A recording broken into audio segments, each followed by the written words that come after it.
Shortly before he was born, there had been an Mr. Biswas's and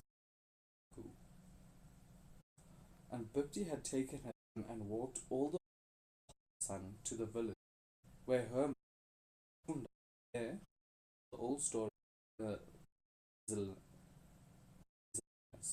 how he kept a check on every cent he gave her, counted every biscuit in the tin, and how he would walk 10 miles rather than pay a cart a penny.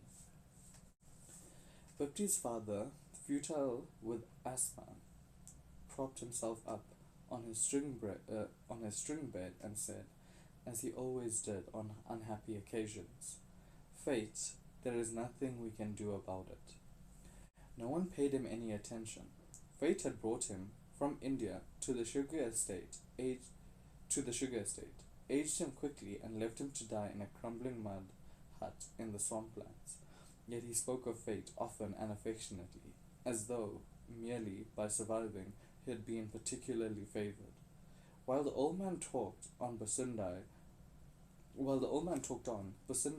sent for the midwife, made a meal for Bipti's children, and prepared beds for them. When the midwife came, the children were asleep. Some time later, they were awakened by the screams of Mr. "What is it?" the old man asked. "Boy or girl?" "Boy, boy," the midwife cried. "What sort of boy? 6-fingered and born in the wrong way?" The old man groaned, and Basundai said, "I knew it. There is no luck for me." At once, though it was night and the way was lonely, she left the hut and walked to the next village, where there was a hedge of cactus.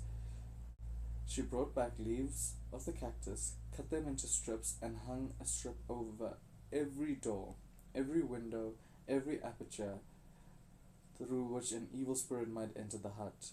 But the midwife said, "Whatever you do, this boy will eat up his own mother and father."